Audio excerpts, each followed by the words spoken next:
Hello and welcome to today's episode of the Home Rockstar Podcast. Excited for today's guest. We're talking to the CEO of SOS Franchising.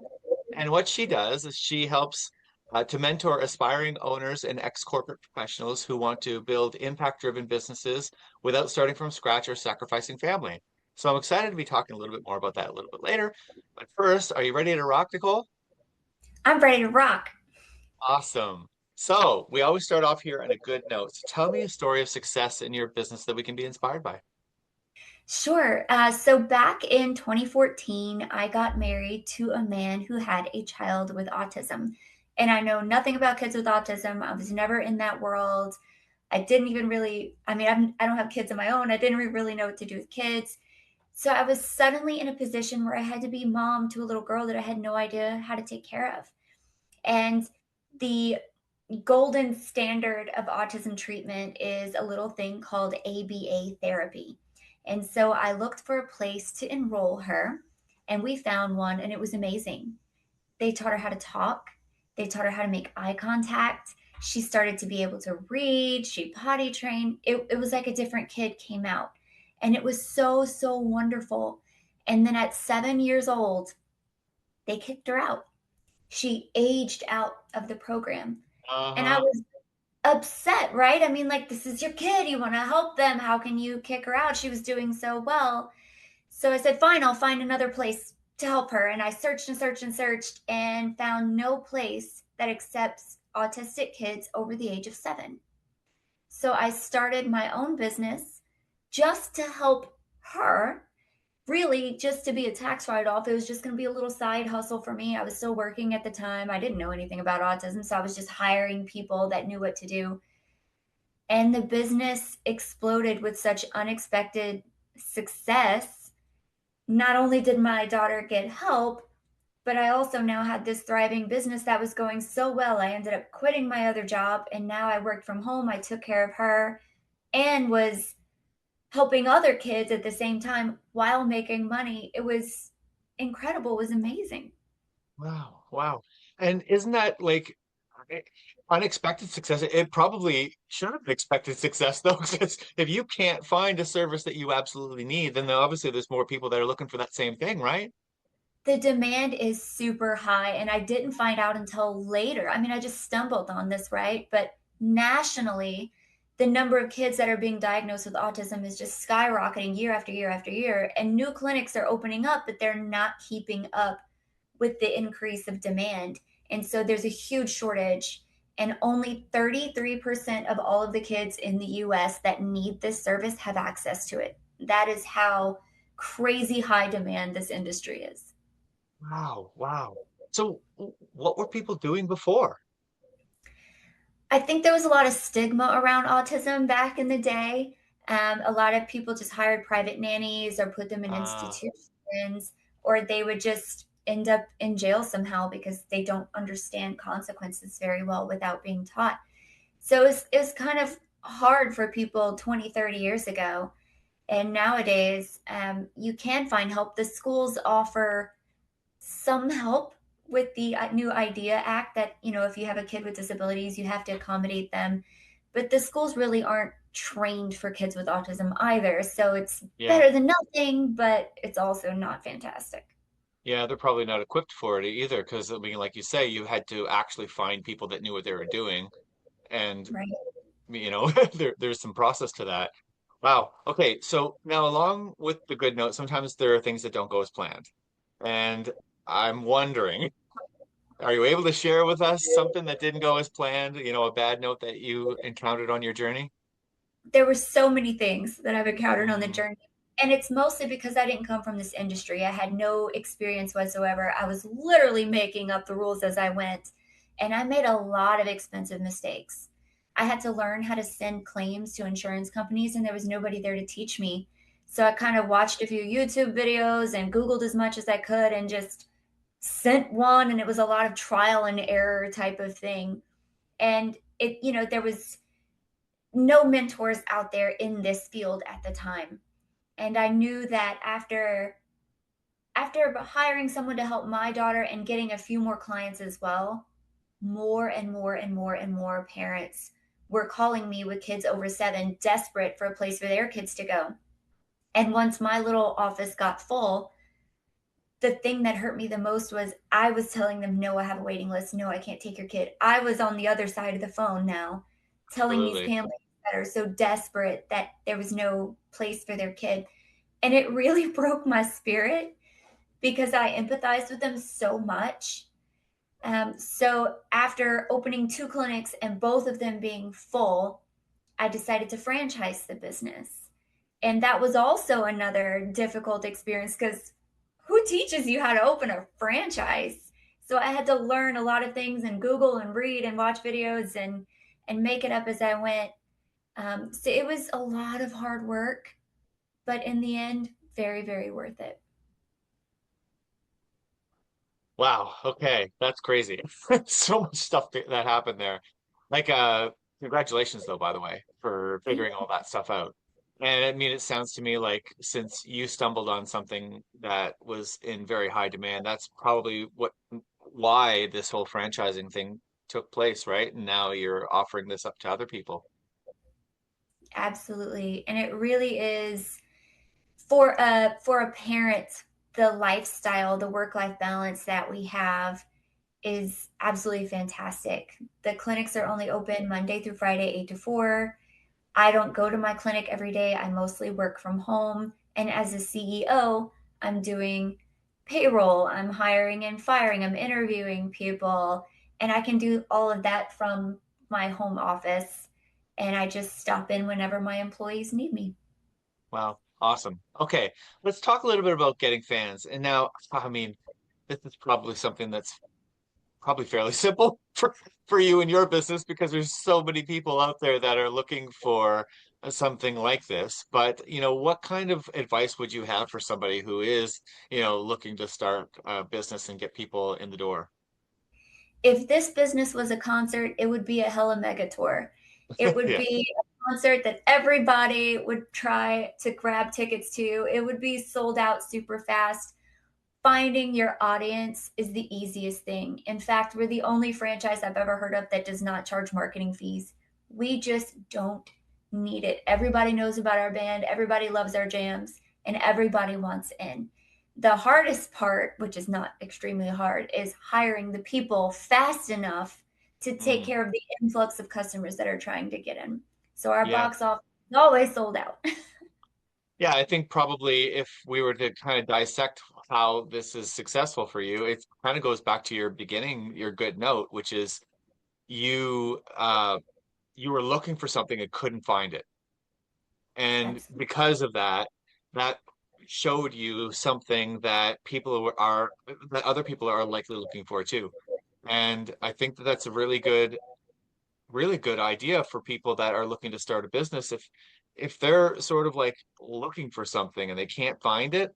Now, in this particular instance, I think that, I mean, like you say, it's a gold mine. I mean, there's a lot of people looking for it, and it's very, very emotional.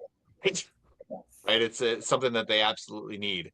So if you can find something that you're desperately looking for and you can't find it, then that's a business right there, right? High demand business is always a good business opportunity. Yep. And especially uh something that is so niche, I guess. Well, I say niche and it's like you say, it's growing so much. So it's not really small anymore. It's big.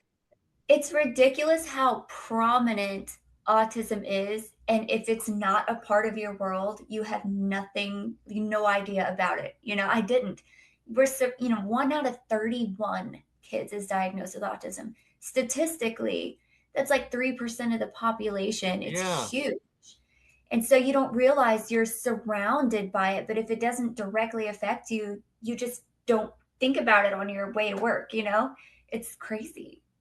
And that's diagnosed, right? Diagnosed. Not there's more undiagnosed, right? Absolutely. Absolutely. Yeah. Oh, wow. So now, okay.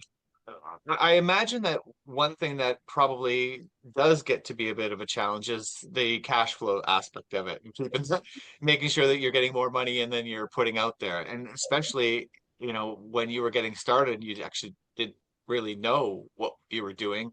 how did you make sure that you were making more money than you were spending?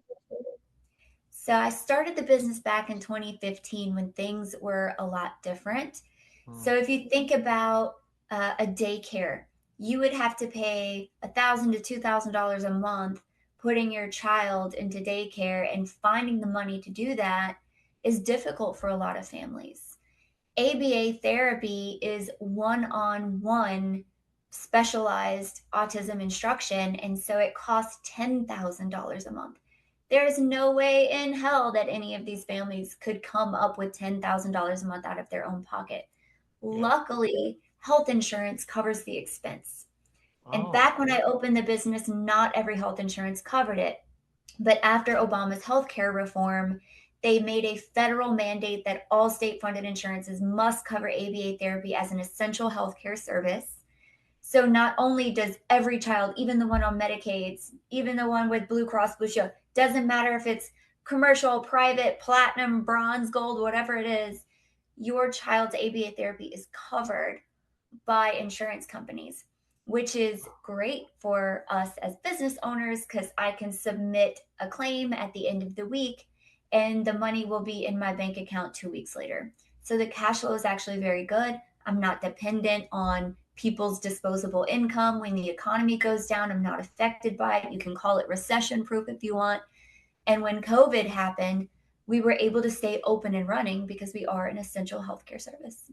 wow. Wow. A lot of really good pluses to that for sure. So It really, checks when boxes. it does check all the boxes. Now, what about what about the expense side of it too? Is like, you know, you have to buy, I mean, you must have to buy specialized equipment and hire specialized people. Like, how does that work? It is very payroll heavy because we are one on one. So for every kid that comes in, you have to hire another staff member to be one on one with them. But there's no specialized equipment. I mean, if you want to call Mr. Potato Head and Legos specialized equipment, we buy desks for the kids, we buy toys for the kids because they're playing while they're learning. We have a lot of, big costume closets filled with pretend play stuff. You're teaching them how to interact with the world around them, teaching them to talk, potty training them, teaching to write their name, how to brush their own teeth, tie their shoes. So it's things that skills that they need for a lifetime. And of course, again, like you said, it's a very emotional thing because once you finally accomplish one of those things, teaching a kid to talk for the first time when all the doctors said, oh, he'll never talk, and he's 6 years old and he's never said a word. And all of a Mm, sudden, he looks at the ball that you play with him every day and he goes, ball. And you're like, ah! And you're crying, and the therapists are crying, and the receptionist is crying. And you call the mom and tell her, and she's crying, and everybody's crying. Even if I went broke doing this, it would still be worth it. wow. But it just so happens that this is both profitable and serves a greater purpose in life. Wow. So tell me a little bit more about learning from others and learning from the best. Now, in your business, like you just said, I mean, you started with you're not even in this field. So I guess there's two questions I have there is number one, like how did you find the people to give you the knowledge that you had to have? Number two, I guess, is like, did you struggle with that at all with with looking for other people, or did you just did you think that you already knew what you were doing? Like, how did that I work? knew nothing. I knew absolutely nothing. I struggled a lot finding the right people. I hired some bad eggs. I had people that would start and quit before their first day. It was wild because I didn't know any better, and it Mm, was hard. It was hard to know, if I'm interviewing someone but I don't know the industry, if I ask them a question and they give me an answer, I'm like, that sounds wonderful. Like you don't know if it's actually right or not. yeah, And that's where franchising can really help everyone else. yeah. Most of our franchisees are just like me. They start off with no experience at all. They're coming from the corporate world. Maybe they're veterans that have just come back and want something to do with their life that, means something, not just a pizza place, but something that makes an impact in the world. That's the kind of people that we want. People who want to make a difference and are willing to put in the work. And so you come to me, I help you hire the people. I have all the job descriptions already done. I help you interview them, help you send them offer letters. We set up your business structure. I hold people's hands every step of the way so they don't have to make the expensive mistakes that I made. So they don't have to worry about who they're hiring and if they're actually doing their jobs or just talking a good game. Yeah. When you join the band, you got to be able to play to make beautiful music. And Yeah. that's what we want to do. We want to work together, and assembling a good team is everything. Having us on your team makes it foolproof. Yeah. Yeah. I mean, and even if you look at the analogy with music, like your maybe your instrument is guitar and you're hiring a drummer.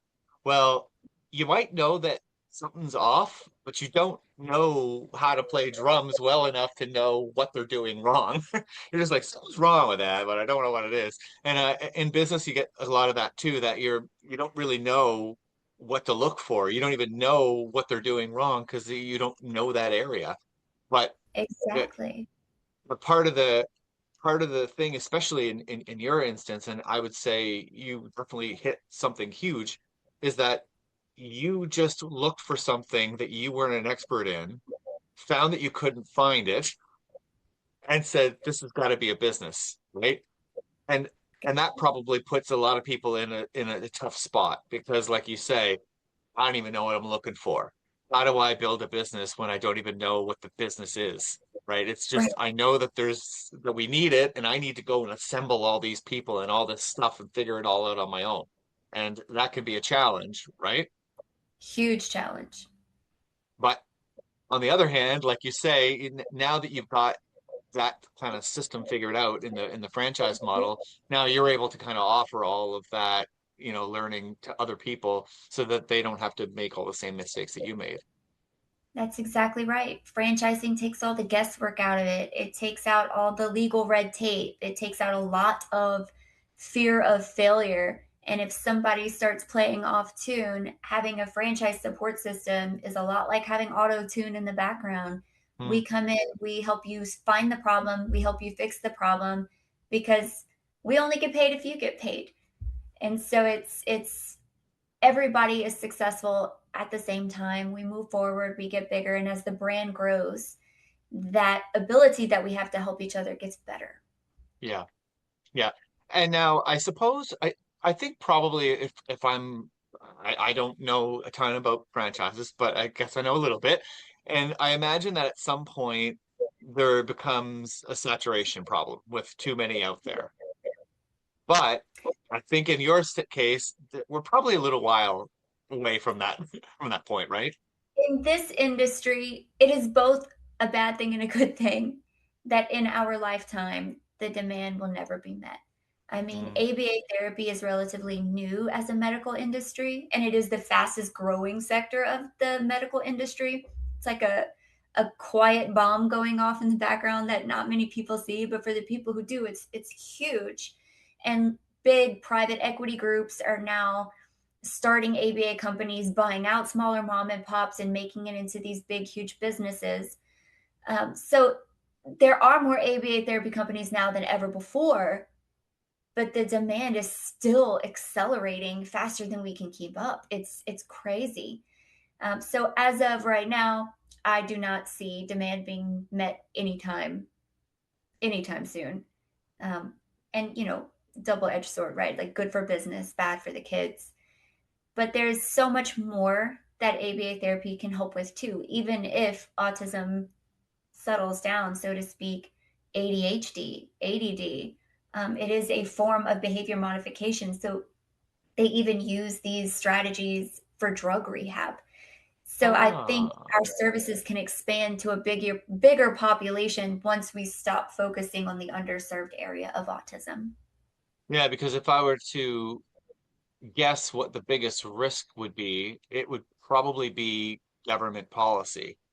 Because if they all of a sudden took away that help, that'd be tough, That's a right? It's a great point that you brought out. And that's a fear for a lot of people, especially after, a new president is elected and administrative changes are happening.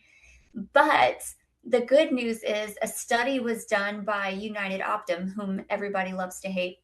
And they found that spending tens of hundreds or hundreds of thousands of dollars doing therapy when a child is young saves them millions over a Oh yeah. lifetime. Because Yeah. now this kid can live on his own and have a job. He's not going to be drooling in a chair in a nursing home his whole life. He's going to eat better foods. He's going to be able to bathe himself. He will get sick less, and there's less hospitalizations. And so, even without the federal mandates, now that that study has come out, health insurances want to pay for this service to prevent Ah, bigger bills later. So that's it's great. really going in a very forward, very strong position. Yeah, because you're right. It's a combination. It is partly government policy, but it's also insurance companies. And insurance companies, as you say, they care about their bottom line. So They're a business too. Yeah. yeah. Wow. Okay, so it's time for your guest solo. So tell me what's exciting. I mean, it sounds like everything's exciting, but can you pick something? Yeah, I mean, if to our listeners, if you're an entrepreneur, you want to make an impact in the world, you want to start a business where you have the flexibility to be your own boss, make your own hours, make a little bit of money, but also do good in the world, I want you guys to reach out to me, and I have a special gift for your audience, Tim. Obviously, we want to set up a call with them. So you can visit our website, sosfranchising.com, where there's lots of videos. You can learn more information, but there's also the phone number and a form to reach us. We're going to have a one on one video call between the two of us to talk about if this is right. And if you think that it's cool, and if you want to join our little band here, then I am offering a free Southwest Airlines flight to Houston to spend a day with me, visit corporate headquarters, look inside of a clinic, see the kids running around, see what life as a SOS CEO is like. And if you love the business and love what it looks like and you can imagine yourself doing it, we will move forward and make you an official franchisee, and you will own your own autism treatment business. Wow, that's amazing. Now, Thank you. is this only operating in the United States, or do you operate in other countries too? As of right now, only in the United States because health insurance is so different in other Yes. countries. Eventually, I would love to expand. In UK, in Australia, it's very similar to our system, and I think it would work well. But other places, especially third world countries, it's really hard. Then you're basically only serving the affluent, and that a Yeah. glorified personal nanny is not exactly what we're trying to do here. So it's more difficult. But for now, we're located throughout the U.S. We have over 100 locations. We're in over 17 states. We're licensed to sell in many more states. And so, wherever you are in the US, you can open your own clinic, and the demand is high in every single state. Wow. Wow. Right on. Okay, so now what would be the best type of person that would get the most out of working with a franchise like this? Obviously, we do want owner operators. It's not just a passive income type of thing. So, someone who wants to not only make money and own their own business, but someone who wants to make a difference in the world. Yeah. Someone who is, we love people from the corporate world because they can follow a process. We love our veterans that are looking for something awesome to do. In fact, we offer a veterans discount for our franchise fees. But anybody looking to make a difference in the world that is willing to put their hard work into doing all the administrative stuff a CEO handles, that's it. You don't need experience. You don't need any special degrees or pieces of paper on your wall. I certainly didn't have any of those things.